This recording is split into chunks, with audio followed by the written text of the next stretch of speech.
नमस्कार दोस्तों, मेरा नाम है विशाल और हम चर्चा कर रहे थे टॉप 100 एमसीक्यूज की सीरीज़ की। और इस सीरीज़ में मैंने आपके पिछले वीडियो में पॉलिटी के 100 प्रश्न और ज्योग्राफी के 100 क्वेश्चंस कवर कर दिए हैं। आप चाहें तो मेरे पिछले वीडियोस में जाके देख सकते हैं। और इस वीडियो में हम चर्चा करेंगे top 100 MCQs of environment for MPPSC pre 2021 and 2022। पर्यावरण के 100 महत्वपूर्ण प्रश्नों की इस वीडियो में हम चर्चा करेंगे। तो चलिए बात करते हैं, शुरुआत करते हैं पहले प्रश्न से। निम्नलिखित में से कौन सी गैस वायु में नहीं पाई जाती है? क्रिप्टॉन, नियोन, रेडॉन या फिर हीलियम? तो भैया इसका आंसर है रेडॉन। यह वायुमंडल में नहीं पाई जाती है, ये पत्थरों के अंदर पाई जाती है। यह भूकंप आने से पहले उस क्षेत्र में फैल जाती है और बता देती है कि भैया इस क्षेत्र में भूकंप आने वाला है। ठीक, बात करते हैं अगले प्रश्न की। पारिस्थिति निषेध शब्द किसने दिया? नॉर्मन मायर, एजी टोंसले, अर्नेस्ट हैकले या फिर ग्रिनेल्स? तो भैया इसका आंसर है ग्रिनेल्स। इस शब्द का प्रयोग सर्वप्रथम ग्रिनेल्स ने 1971 में किया था।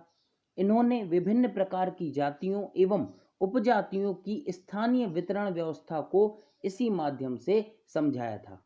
ठीक, बात करते हैं अगले प्रश्न की। जनजातियों एवं अन्य पारंपरिक वन निवासियों के वन अधिकारों को मान्यता किस वर्ष प्रदान की गई? 2008 में, 2006 में, 2004 में या फिर 2010 में? तो भैया इसका आंसर है 2006 में। भारत सरकार ने वन अधिकार अधिनियम 2006 में पारित किया। 31 दिसंबर 2007 से यह लागू हो गया और 1 जनवरी 2018 को इस नियम को राजपत्र में प्रकाशित किया गया। बात करते हैं चौथे प्रश्न की। नीरी की स्थापना कब की गई? 1956, 1958, 1968 या फिर 1978 में? तो भैया इसका आंसर है 1958। National environmental engineering research institute की स्थापना नागपुर में की गई और यह भारत सरकार द्वारा पूरी तरह वित्त पोषित है। ठीक, बात करते हैं अगले प्रश्न की। पर्यावरण मैत्री उत्पादों को इको मार्क कब से दिया जा रहा है? 1991, 1981, 1971 या फिर 1961? तो भैया इसका आंसर है 1991। पर्यावरणीय उत्पादों की पहचान आसान करने के लिए सरकार द्वारा 1991 में इको लेबलिंग स्कीम को इको मार्क के रूप में जाना जाने लगा। ठीक, अब बात करते हैं अगले प्रश्न की। यूनेस्को के विश्व विरासत स्थलों में पश्चिमी घाट को कब शामिल किया गया? 2012 में, 2002 में, 1980 में या फिर 1972 में? तो भैया इसका आंसर है 2012। 1 जुलाई 2012 को सेंट पीटर्सबर्ग मतलब रूस में मीटिंग में पश्चिमी घाट को शामिल करने का निर्णय लिया गया। बात करते हैं अगले प्रश्न की। हॉट स्पॉट संबंधित है जैव विविधता से, समुद्री संरक्षित क्षेत्र से, उष्णकटिबंधीय वनों से या फिर मैंग्रोव वनों से? तो भैया इसका आंसर है जैव विविधता से। यह एक ऐसा क्षेत्र होता है जहां पर्याप्त मात्रा में जैव विविधता पाई जाती है, मतलब तरह तरह के फूल पाए जाते हैं, तरह तरह के जानवर पाए जाते हैं, परंतु मानवीय क्रियाकलापों द्वारा संकट में आ गए हैं। ठीक, अब बात करते हैं आठवें प्रश्न की। प्रथम पृथ्वी सम्मेलन 1992 में प्रस्तुत किए गए एजेंडा 21 को कितने भाग और कितने अध्यायों में बांटा गया है?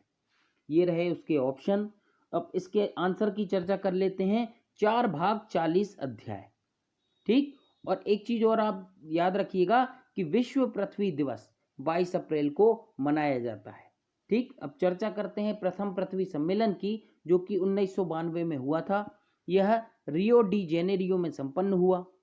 इस अवसर पर एजेंडा 21 पारित किया गया और सतत विकास पर इसमें जोर दिया गया और 178 देशों के प्रतिनिधियों ने इसमें भाग लिया था। बात करते हैं 9वें प्रश्न की। यूएनएफसीसीसी की स्थापना की घोषणा कब की गई? 1992, 1994, 1995 या फिर 1996? तो भैया इसका आंसर है 1992। प्रथम पृथ्वी सम्मेलन में यूएनएफसीसीसी के साथ इसकी बहनों यानी 2 कन्वेंशनों की परिकल्पना भी एक साथ की गई। कौन सी थी वो दो इसकी बहनें? जैव विविधता पर संयुक्त राष्ट्र कन्वेंशन और दूसरा मरुस्थलीकरण पर संयुक्त राष्ट्र कन्वेंशन। ठीक, अब बात करते हैं अगले प्रश्न की। क्योटो प्रोटोकॉल कब अस्तित्व में आया? 2005 में, 2007 में, 2006 में या फिर 2008 में? तो भैया इसका आंसर है 2005। यह 16 फरवरी 2005 को लागू हुआ था। वर्तमान में इसमें 192 देश शामिल हैं और 2012 में जो कनाडा है वो इससे अलग हो गया था। ठीक, बात करते हैं 11वें प्रश्न की। दोहा क्लाइमेट गेटवे संधि किस सम्मेलन में हुई थी? COP 13, COP 8, COP 18 या फिर COP 21? तो भैया इसका आंसर है COP 18। और ये COP 18 क्या है? ये COP 18 है कॉन्फ्रेंस ऑफ पार्टी की 18वीं मीटिंग। ठीक, अब बात करते हैं थोड़ी सी इसकी। क्योटो प्रोटोकॉल में संशोधन की अवधि 8 साल इसमें बढ़ाई गई। ठीक, और विकसित देशों को जलवायु वित्त की अपनी प्रतिबद्धता पूरी करनी होगी, जिसमें 2020 तक $100 अरब ग्रीन फंड भी शामिल है। ठीक, बात करते हैं 12वें प्रश्न की। किस सम्मेलन में हरित अर्थव्यवस्था का मुद्दा छाया रहा? रियो सम्मेलन 1992, जोहान्सबर्ग सम्मेलन 2002, Rio+20 सम्मेलन 2012 या फिर COP 21 सम्मेलन में? तो भैया इसका आंसर है Rio+20 सम्मेलन 2012। हरित अर्थव्यवस्था के संबंध में जो भारत का नजरिया है वो कुछ इस प्रकार का है कि भैया गरीबी घटाई जाए, खाद्य सुरक्षा की जाए, रोजगार का सृजन किस प्रकार से किया जाए और इस टाइप की तत्कालिक प्राथमिकताओं से संबंधित है। ठीक, अब बात करते हैं अगले प्रश्न की।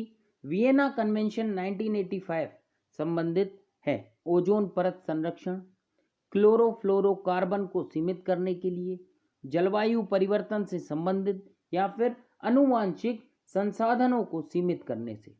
तो भैया इसका आंसर है ओजोन परत के संरक्षण से। ठीक, वियना संधि ओजोन परत संरक्षण के लिए बहुपक्षीय समझौता है। 1985 में वियना में सहमति हुई और 1988 में से लागू कर दिया गया। ठीक, अब बात करते हैं अगले प्रश्न की। वेटलैंड इंटरनेशनल का मुख्यालय कहाँ है? जेनेवा, वियना, रोम या फिर एम्स्टर्डम? तो भैया इसका आंसर है एम्स्टर्डम यानी नीदरलैंड। वेटलैंड एक ऐसा भाग होता है जहां के पारितंत्र का बड़ा हिस्सा स्थायी या अस्थायी रूप से जल में डूबा रहे। ठीक, बात करते हैं 15वें प्रश्न की। प्राकृतिक आवासों में संरक्षण का उदाहरण है बोटेनिकल गार्डन, चिड़ियाघर, जननिक संसाधन केंद्र या फिर अभ्यारण्य? तो भैया इसका आंसर है अभ्यारण्य। ठीक, बात करते हैं अगले प्रश्न की। यूनेस्को द्वारा पन्ना राष्ट्रीय उद्यान को कब बायोस्फीयर रिजर्व घोषित किया गया? 2010, 2011, 2012 या फिर 2013? तो भैया इसका आंसर है 2011। भारत का 22वां बाघ अभ्यारण्य है और मध्य प्रदेश का 5वां। ठीक, और इस राष्ट्रीय उद्यान में बाघों के अलावा मगरमच्छ व अन्य जीव भी बहुत सारे पाए जाते हैं और भारत में कुल 18 बायोस्फीयर रिजर्व हैं। ठीक, बात करते हैं अगले प्रश्न की। रोहला राष्ट्रीय उद्यान किस राज्य में स्थित है? तो भैया क्या हिमाचल प्रदेश? गलती से मैंने इसका आंसर आपको पहले ही दे दिया है। तो भैया रोहला राष्ट्रीय उद्यान जो है वो हिमाचल प्रदेश में स्थित है। यह राष्ट्रीय उद्यान हिमाचल के कुल्लू जिले में है। बात करते हैं अगले प्रश्न की। भारत का सबसे बड़ा राष्ट्रीय उद्यान कौन सा है? Jim Corbett, Hemis high, south button या फिर नीलगिरी? तो भैया इसका आंसर है हेमिस हाई। यह 4400 वर्ग किलोमीटर में फैला है और भारत के लद्दाख में पूर्वी भाग में काफी ऊंचाई पर स्थित है। कौन सा? हेमिस। बात करते हैं 19वें प्रश्न की। भारत में हाल ही में किसे टाइगर रिजर्व घोषित किया गया? श्री विल्ली पुथुर मेघामलाई, कमलांग, ओरांग या फिर राजाजी? तो भैया इसका आंसर है कमलांग। यह देश का 50वां टाइगर रिजर्व है और यह अरुणाचल प्रदेश में स्थित है। ठीक, अब बात करते हैं अगले प्रश्न की। भारत में बाघ परियोजना की शुरुआत की गई 1972 में, 74 में, 73 में या फिर 75 में? तो भैया इसका आंसर है 1973। जब यह परियोजना शुरू की गई थी तब भारत में कुल 50 टाइगर मौजूद थे। ठीक, बात करते हैं अगले प्रश्न की। जैव विविधता संरक्षण अधिनियम कब पारित किया गया? 2012, 2002, 2004 या फिर 2006? तो भैया इसका आंसर है 2002। और इस अधिनियम को लागू करने हेतु 2003 में राष्ट्रीय जैव विविधता प्राधिकरण एनबीए की स्थापना की गई। बात करते हैं 22वें प्रश्न की। वन्य जीवों के संरक्षण को भारतीय संविधान की किस सूची में शामिल किया गया? केंद्रीय सूची, राज्य सूची, समवर्ती सूची या फिर अवशिष्ट शक्तियों की सूची? तो भैया इसका आंसर है समवर्ती सूची। 42वें संविधान संशोधन 1976 के तहत अनुच्छेद 48A व 51A को जोड़कर वन्य जीव संरक्षण के विषय समवर्ती सूची में शामिल किए गए। ठीक, बात करते हैं अगले प्रश्न की। राष्ट्रीय प्रवाल भित्ति अनुसंधान केंद्र कहाँ स्थापित किया गया है? मन्नार की खाड़ी, अंडमान एवं निकोबार द्वीप समूह, लक्षद्वीप या फिर कच्छ की खाड़ी, गुजरात? तो भैया इसका आंसर है अंडमान निकोबार की राजधानी पोर्ट ब्लेयर में स्थित है। बात करते हैं 24वें प्रश्न की। भारत में प्रथम वन नीति कब लाई गई? 1952 में, 1893 में या फिर 1972 में या फिर 1980 में? तो भैया इसका आंसर है 1952। स्वतंत्र भारत की पहली नीति 1952 में आई, लेकिन इससे पहले अंग्रेजों द्वारा भी 1894 में वन नीति लाई गई थी। ठीक, बात करते हैं अगले प्रश्न की। मगरमच्छ संरक्षण परियोजना की शुरुआत कब की गई? 1972, 74, 76 या फिर 78? तो भैया इसका आंसर है 1974। और इस परियोजना के तहत 1978 तक 16 प्रजनन केंद्र स्थापित किए जा चुके हैं। ठीक, बात करते हैं अगले प्रश्न की 26। भारत में पहली बाघ गणना कब की गई? 1970, 71, 72, 73? तो भैया इसका आंसर है 1972। क्या हुआ था? 1969 में IUCN के 10वें अधिवेशन में यह तय हुआ कि भैया बाघों को सुरक्षा दी जाएगी। अब सुरक्षा कब दी जाएगी? कि भैया जब हमें पता हो कि हमारे पास बाघ हैं कितने, ठीक, उनको बचाने की जरूरत है कि नहीं है। तो भैया जब उनकी गिनती होगी उसके बाद ही तो हम उनको बचा पाएंगे ना। तो 1972 में भारत में पहली बार बाघ की गणना हुई। ठीक, और उस समय जो बाघ थे हमारे पास लगभग 50 बाघ थे। बात करते हैं 27वें प्रश्न की। निम्नलिखित में से कौन सी गैस को क्योटो प्रोटोकॉल के तहत शामिल नहीं किया गया? कार्बन डाइऑक्साइड, मीथेन, क्लोरोफ्लोरोकार्बन या फिर नाइट्रस ऑक्साइड? तो भैया इसका आंसर है CFC यानी क्लोरोफ्लोरोकार्बन। क्योटो में अपनाई गई जो है वो 5 गैसें इस प्रकार हैं: carbon dioxide, methane, nitrous oxide, HFCS या फिर PFCS या फिर सल्फर डाइऑक्साइड। बात करते हैं अब अगले प्रश्न की। अंतर्राष्ट्रीय जैव विविधता दिवस कब मनाया जाता है? 22 मई, 22 अप्रैल, 21 मई या फिर 21 अप्रैल? तो भैया ये मनाया जाता है आपका 22 मई को। यह इसलिए मनाते हैं कि लोग पर्यावरण के प्रति उत्तरदायित्व को महसूस करें, ठीक, और पर्यावरण की रक्षा के लिए आगे आए। बात करते हैं अगले प्रश्न की। वायु एक है, क्या है? यौगिक है, तत्व है, मिश्रण है या फिर अपघटय है? तो भैया इसका आंसर है मिश्रण है। इसमें अनेक प्रकार की गैसें पाई जाती हैं, जैसे आपकी कार्बन डाइऑक्साइड हो गई, नाइट्रोजन हो गई, नाइट्रस ऑक्साइड हो गई, और भी बहुत सारी गैसें जैसे जारक, प्रंगार, द्विजारे और उदयन आदि जो गैसें हैं वो शामिल इसमें हैं। बात करते हैं अगले प्रश्न की। प्राकृतिक कृषि का अन्वेषक है मसानोबु फुफुका, MS रंधावा, MS स्वामीनाथन या फिर नॉर्मन बोरलॉग? तो भैया ये हैं आपके मसानोबु फुफुका। ठीक, यह जापानी किसान व दार्शनिक हैं। बात करते हैं अगले प्रश्न की। बेतला पार्क कहाँ स्थित है? जो बेतला पार्क है वो कहाँ स्थित है? यूपी में, झारखंड में, मध्य प्रदेश में या फिर ओडिशा में? तो भैया ये है झारखंड में। यह लातेहार और पलामू जिले के जंगलों में स्थित है। बात करते हैं अगले प्रश्न की। जंगली गधों का अभ्यारण्य है? यूपी में, असम में, गुजरात में या फिर राजस्थान में? तो भैया इसका आंसर है गुजरात में। यह भारत का सबसे बड़ा वन्य जीव अभ्यारण्य भी है। बात करते हैं अगले प्रश्न की, कौन सा अभ्यारण्य राइनो यानी एक सींग के गैंडे के लिए प्रसिद्ध है? काजीरंगा, गिरी, रणथंभौर या फिर कार्बेट? तो भैया इसका आंसर है काजीरंगा। यह असम राज्य का राष्ट्रीय उद्यान है। यह उद्यान एक सींग के गैंडे के लिए प्रसिद्ध है। ठीक, बात करते हैं अगले प्रश्न की, भारत का प्रथम तितली उद्यान कहां पर स्थित है?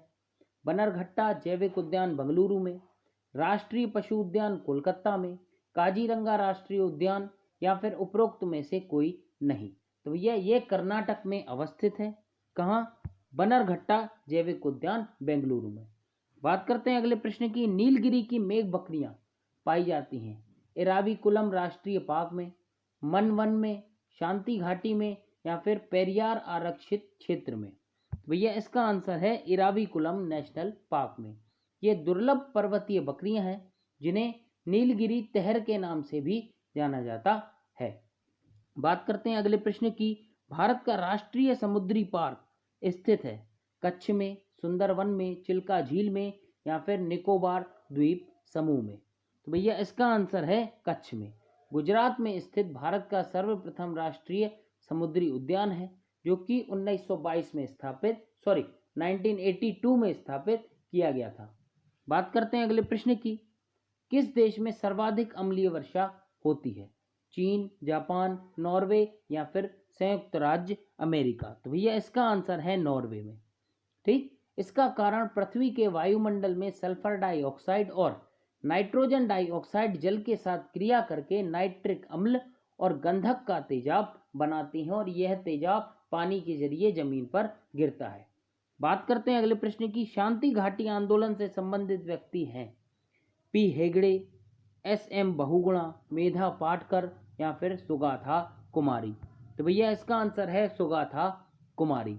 1970 में केरला राज्य विद्युत बोर्ड ने डैम बनाने का प्रस्ताव रखा जिसे योजना आयोग ने पास कर दिया और 25 करोड़ रुपए भी दे दिए। तो भैया जो सुगाथा कुमारी जी हैं इनका दिमाग खराब हो गया कि भैया आप तो हमारे एनवायरनमेंट को खराब कर दोगे, तो इसलिए फिर यह विरोध हुआ। बात करते हैं अगले प्रश्न की, एगमार्क एक्ट भारत में कब लागू हुआ? 1937 में, 1952 में, 1957 में या फिर 1965 में? तो भैया इसका आंसर है 1937 में। यह एक प्रमाण चिन्ह है, कृषि खाद्य उत्पादों पर लगाया जाता है जो निर्धारित मानक पर खरे उतरते हैं और इसको लागू 1937 में किया गया था और संशोधन 1986 में किया गया। अब बात करते हैं 40वें प्रश्न की, धूल प्रदूषण रोकने के लिए उपयुक्त वृक्ष है सीता, अशोक, महुआ, पीपल या फिर नीम? तो भैया इसका आंसर है नीम। नीम अपने औषधीय गुण के कारण पारंपरिक इलाज में भी बहुउपयोगी सिद्ध होता है।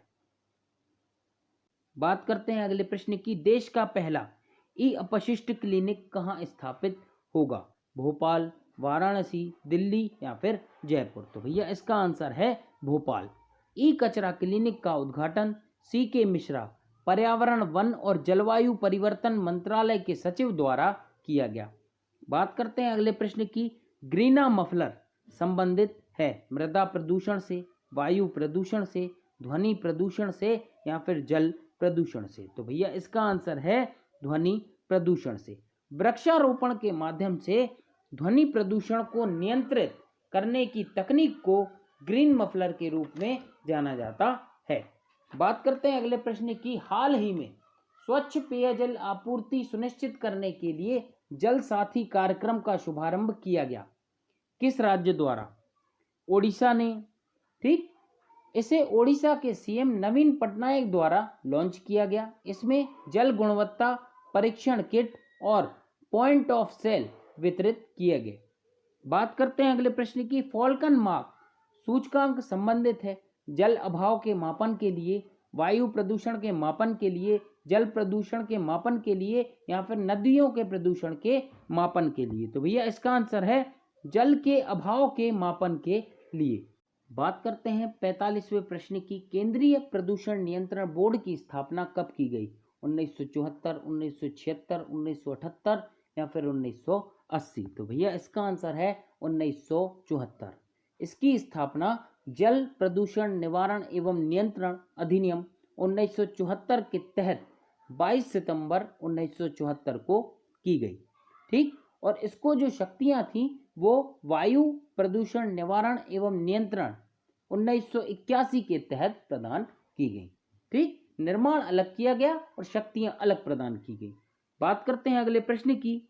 वन में पेड़ों की छालों पर उगे मिलते हैं जीवाणु, लाइकेन, कवक या फिर मांस। तो भैया इसका आंसर है लाइकेन। लाइकेन द्वारा प्रदूषण का पता भी लगाया जा सकता है। बात करते हैं अगले प्रश्न की। किस बायोम में प्राथमिक उत्पादकता सर्वाधिक पाई जाती है? रूम सागरीय बायोम, मानसूनी बायोम, विषुवतीय वन, टैगा बायोम। तो भैया इसका आंसर है विषुवतीय वन। बात करते हैं अगले प्रश्न की। पृथ्वी के क्रस्ट पर ऑक्सीजन के बाद सर्वाधिक उपलब्ध कौन सा मूल तत्व है? सिलिकॉन, कार्बन, सोडियम या फिर एल्यूमिनियम। तो भैया इसका आंसर है सिलिकॉन।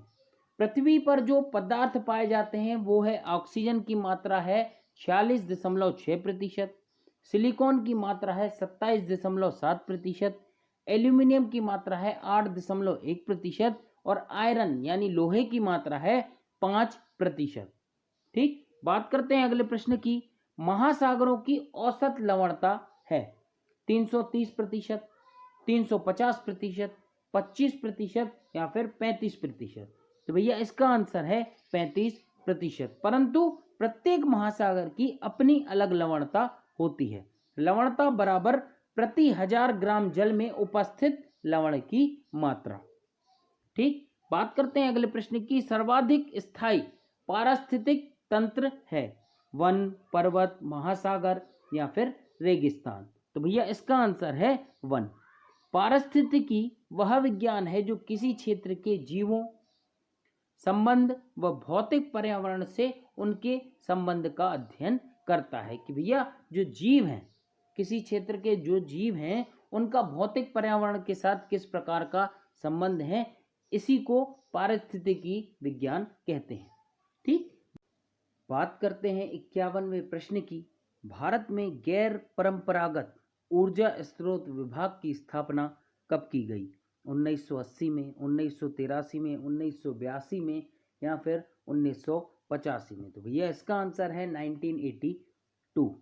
ठीक, अब बात करते हैं अगले प्रश्न की। 52वां प्रश्न। 3 माइल आइलैंड दुर्घटना किस देश से संबंधित है? यूएसए, ब्रिटेन, फ्रांस या फिर जापान। तो भैया ये संबंधित है यूएसए से, यूनाइटेड स्टेट्स ऑफ अमेरिका।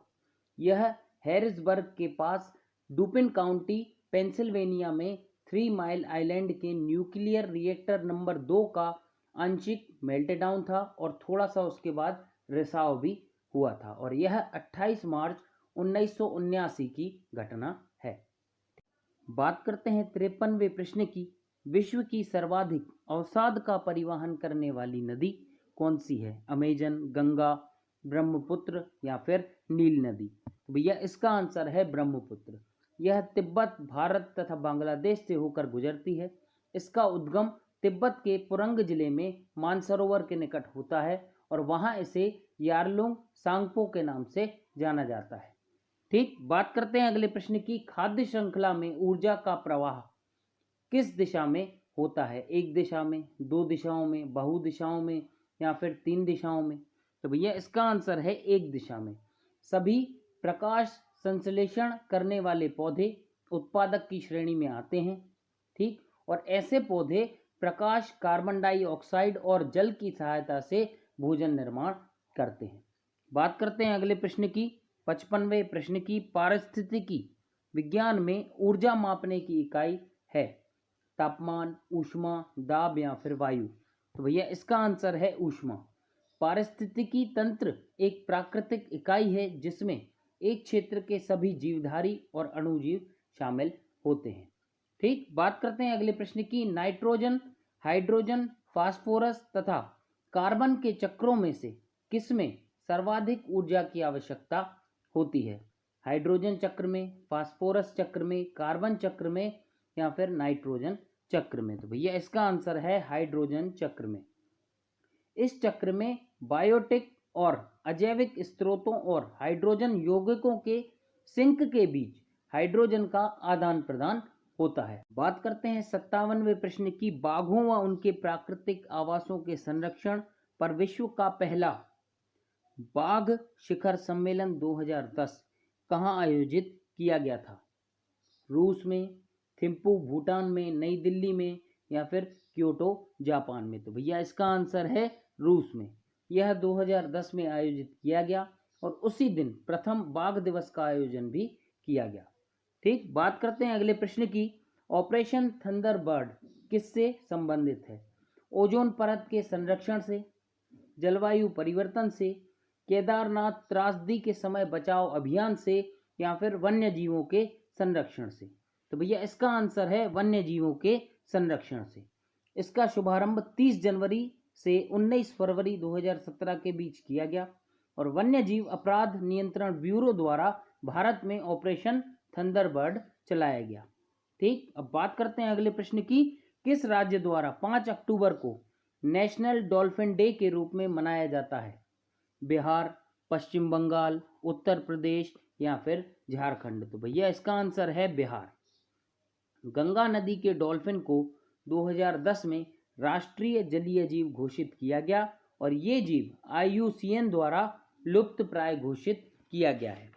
ठीक, बात करते हैं अगले प्रश्न की। खेड़ा अभियान किस राज्य में चलाया गया? खेड़ा अभियान किस राज्य में चलाया गया? महाराष्ट्र, बिहार, गुजरात या फिर कर्नाटक? तो भैया इसका आंसर है गुजरात। बिहार के चंपारण के बाद 1918 में महात्मा गांधी ने ब्रिटिश हुकूमत के खिलाफ गुजरात के खेड़ा में सबसे बड़ा किसान आंदोलन चलाया था। बात करते हैं 61वें प्रश्न की। गज यात्रा अभियान किससे संबंधित है? हाथियों के संरक्षण से, बाघों के संरक्षण से, तीर्थयात्रियों के संरक्षण से या फिर मछुआरों के संरक्षण से? तो भैया इसका आंसर है हाथियों के संरक्षण से। हाथियों के संरक्षण के लिए राष्ट्रव्यापी गज यात्रा का मूल उद्देश्य है। यह हाथियों की बहुलता वाले 12 राज्यों में चलाया जाएगा। इस अभियान में 2012 में जारी शुभंकर गजू प्रमुखता से शामिल किया जाएगा। ठीक, बात करते हैं अगले प्रश्न की। विश्व हाथी दिवस कब मनाया जाता है? 12 अगस्त, 12 जुलाई, 12 सितंबर या फिर 12 अक्टूबर? तो भैया इसका आंसर है 12 अगस्त। ठीक, बात करते हैं अगले प्रश्न की। भारत का सबसे बड़ा रामसर भूमि क्षेत्र है? बिहार, वेम्बनाड कोल, वुलर झील या फिर चिल्का झील? तो भैया इसका आंसर है चिल्का झील। ठीक, चिल्का झील व केवलादेव राष्ट्रीय उद्यान को भारत के पहले रामसर स्थलों के रूप में भी मान्यता दी गई है। चिल्का झील पड़ती है आपकी उड़ीसा में और केवलादेव राष्ट्रीय उद्यान पड़ता है आपका राजस्थान में। ठीक, बात करते हैं अगले प्रश्न की। रेड डाटा बुक तथा रेड लिस्ट से संबंधित संगठन है? ITS, IUCN, IBWC या फिर WWF? तो भैया इसका आंसर है IUCN। इसकी स्थापना 1964 में की गई। यह एक राज्य या देश के भीतर पशु, कवक और पादप प्रजातियों के बारे में विस्तृत रिपोर्ट देती है। ठीक, बात करते हैं अगले प्रश्न की। कार्बन क्रेडिट का दृष्टिकोण इनमें से किससे शुरू हुआ? COP1, COP3, COP15 या फिर COP18? तो भैया इसका आंसर है COP3। और जैसा कि मैंने आपको बताया था, COP यानी कॉन्फ्रेंस ऑफ पार्टीज। ठीक, इसका आंसर है COP3। इसी मीटिंग में तय हुआ कि हर देश अपना कार्बन उत्सर्जन कम करेगा। इसी के लिए कार्बन क्रेडिट का सिद्धांत आया। ठीक, और COP3 जो हुआ था वो 1997 में जापान में संपन्न हुआ था। बात करते हैं अगले प्रश्न की। जलवायु परिवर्तन का कारण है ग्रीन हाउस गैसें, ओजोन परत का क्षरण, प्रदूषण, उपर्युक्त सभी? तो भैया ये तीनों जो कारण हैं वो जलवायु परिवर्तन के लिए उत्तरदायी हैं। बात करते हैं अगले प्रश्न की। पर्यावरण में ग्रीन हाउस प्रभाव में वृद्धि होती है कार्बन मोनोऑक्साइड के कारण, कार्बन डाइऑक्साइड के कारण, ऑक्सीकरण के कारण या फिर उपरोक्त में से कोई नहीं? तो भैया इसका आंसर है कार्बन डाइऑक्साइड के कारण। ग्रीन हाउस प्रभाव वह प्राकृतिक प्रक्रिया है जिसके द्वारा किसी ग्रह या उपग्रह के वातावरण में मौजूद गैसें वातावरण को गर्म करती हैं। ठीक, अब बात करते हैं अगले प्रश्न की। वायुमंडल में ओजोन परत का सांद्रण करीब 300 डॉप्सन यूनिट है। कितने डॉप्सन यूनिट पर ओजोन परत में छिद्र माना जाता है? 300 से कम, 300 से अधिक, 220 से कम या फिर 220 से अधिक? तो भैया इसका आंसर है 220 से कम वाले क्षेत्र को ओजोन छिद्र का भाग माना जाता है। ठीक, बात करते हैं अगले प्रश्न की। भारत में सर्वाधिक जैव विविधता पाई जाती है फूलों की घाटी में, शांत घाटी में, पचमढ़ी में या फिर इनमें से कोई नहीं? तो भैया ये पाई जाती है आपकी शांत घाटी में, साइलेंट वैली में। यह केरल में है। जैव विविधता की दृष्टि से भारत दक्षिण अफ्रीका के बाद द्वितीय स्थान पर है और भारत को विश्व के उन 12 देशों में शामिल किया जाता है जहां जैव विविधता सर्वाधिक पाई जाती है। ठीक, बात करते हैं 70वें प्रश्न की। भारत का जैव विविधता प्राधिकरण कहाँ स्थित है? दिल्ली, देहरादून, चेन्नई या फिर होशंगाबाद? तो भैया इसका आंसर है चेन्नई। भारत की वन एवं पर्यावरण मंत्रालय के अधीन स्वायत्त संस्था है। राष्ट्रीय जैव विविधता अधिनियम 2002 लागू करने हेतु इसकी स्थापना की गई।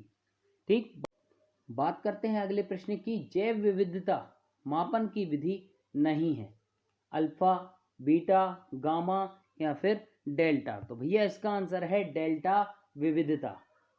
ठीक, बात करते हैं अगले प्रश्न की। IUCN की लाल सूची में प्रजातियों को उनकी स्थिति के अनुसार कुल कितनी श्रेणियों में रखा गया है? 8, 9, 10 या फिर 7? तो भैया इसका आंसर है 9 श्रेणियों में। ये मानदंड प्रजाति के समाप्त होने के जोखिम का आकलन करते हैं, जो जैविक कारकों जैसे आबादी के कम होने की दर और आकार पर आधारित होता है। ठीक, बात करते हैं अगले प्रश्न की। वन महोत्सव प्रतिवर्ष कब मनाया जाता है? 1 जून से 7 जून, 1 जुलाई से 7 जुलाई, 1 अगस्त से 7 अगस्त या फिर 1 सितंबर से 7 सितंबर? तो भैया इसका आंसर है 1 जुलाई से 7 जुलाई। यह वृक्षारोपण को प्रोत्साहन देने के लिए मनाया जाता है। सर्वप्रथम इसे 1960 में तत्कालीन कृषि मंत्री KM मुंशी द्वारा मनाया गया था। बात करते हैं 74वें प्रश्न की। प्रकृति में ऊर्जा का मुख्य स्रोत है उत्पादक, प्राथमिक उपभोक्ता, द्वितीयक उपभोक्ता या फिर सूर्य भगवान? तो भैया इसका आंसर है सूरज दादा। ठीक, बात करते हैं अगले प्रश्न की। जीवमंडल के आवरण की परत सामान्यतः कितनी मोटी होती है? तो भैया इसका आंसर है 20 से 30 किलोमीटर, जिसके अंदर पादपों व जंतुओं का जीवन संभव है। ठीक, बात करते हैं अगले प्रश्न की। पारिस्थितिकी तंत्र शब्द का सर्वप्रथम प्रयोग AG टॉन्सले द्वारा कब किया गया? 1935 में, 1945 में, 1955 में या फिर 1975 में? तो भैया इसका आंसर है 1935 में। पारिस्थितिकी तंत्र के अंतर्गत जैविक और अजैविक संगठकों के समूह को सम्मिलित किया गया है। ठीक, बात करते हैं अगले प्रश्न की। मध्य प्रदेश राज्य आपदा प्रबंधन प्राधिकरण का गठन कब किया गया? 2 फरवरी 2006, 3 सितंबर 2006, 12 सितंबर 2007 या फिर 5 सितंबर 2007? तो भैया इसका आंसर है 5 सितंबर 2007।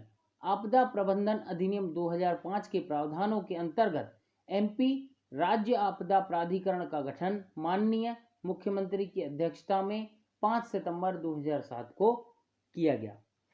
ठीक, बात करते हैं 79वें प्रश्न की। निम्नलिखित में से कौन सा देश ग्रीन हाउस गैसों के शीर्ष 4 देशों में शामिल नहीं है?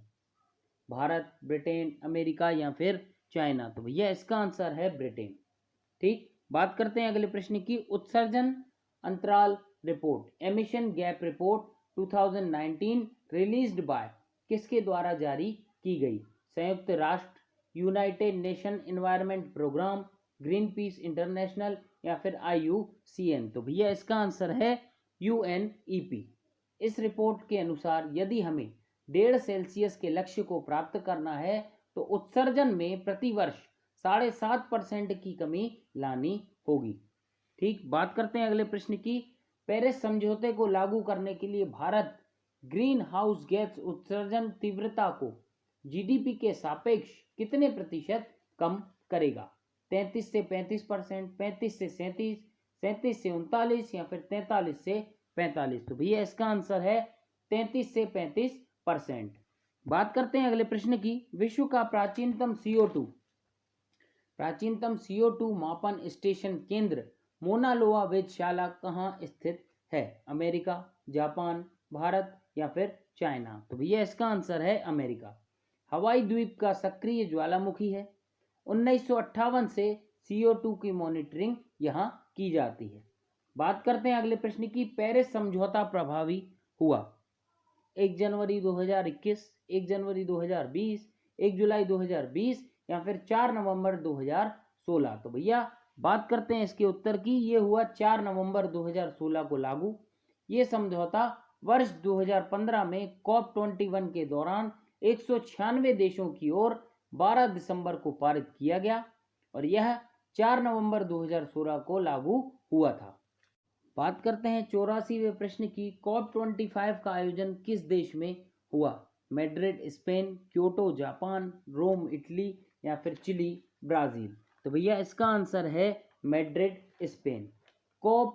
COP यानी कॉन्फ्रेंस ऑफ पार्टीज, ये वार्षिक सम्मेलन है जो UNFCCC के ढांचे में आयोजित किए जाते हैं।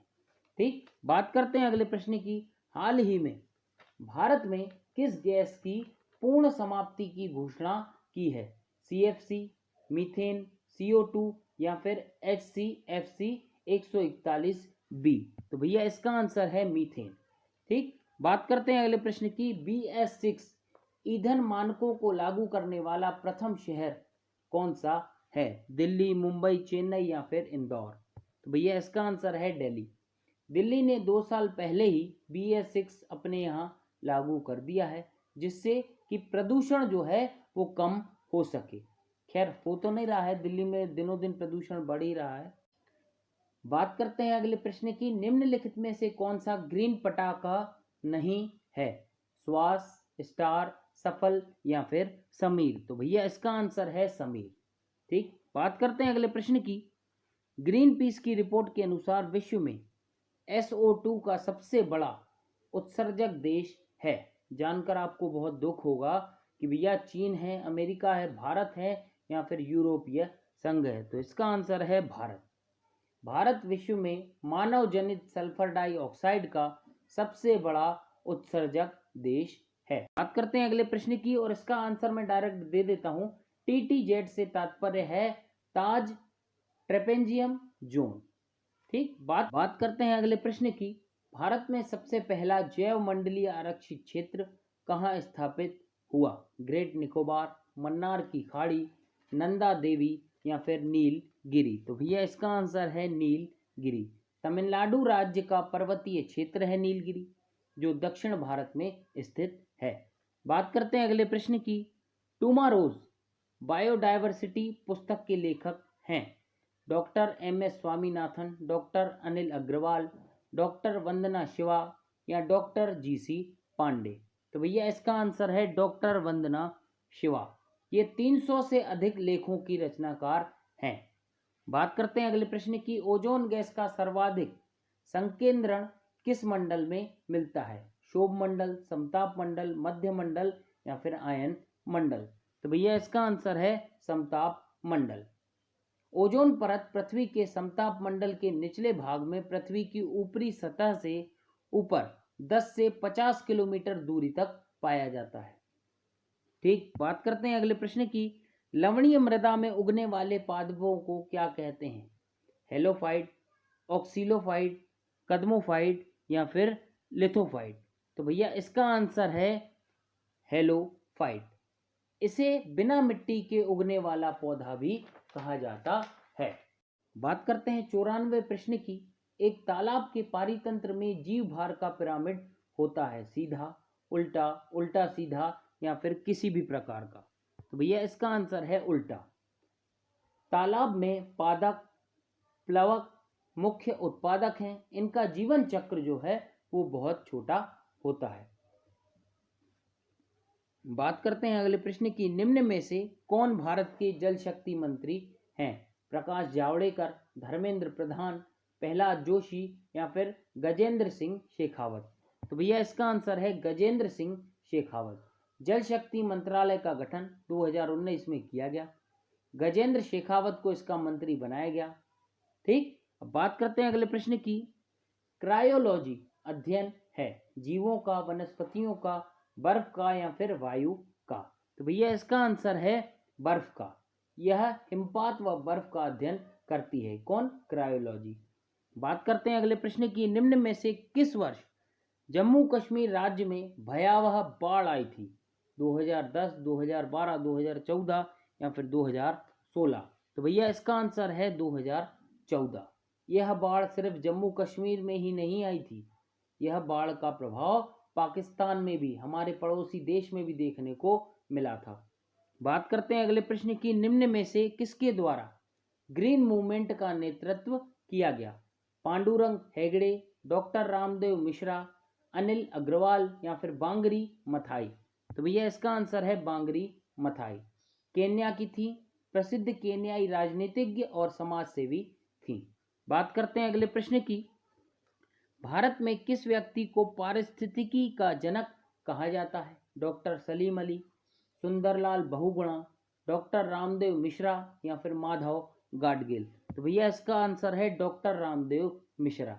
रामदेव मिश्रा भारत के पर्यावरणविद व वनस्पति शास्त्री थे। भारत में पर्यावरण विज्ञान का जन्मदाता इन्हें ही कहा जाता है। करते हैं आज के आखिरी प्रश्न की। World wide fund for nature का मुख्यालय भारत के किस शहर में स्थित है? दिल्ली, देहरादून, चेन्नई या फिर कोलकाता? तो भैया इसका आंसर है दिल्ली। तो भैया आज का वीडियो हम करते हैं यही समाप्त। वीडियो पसंद आए तो कृपया लाइक करें ना करें, शेयर जरूर कर दें। Thank you.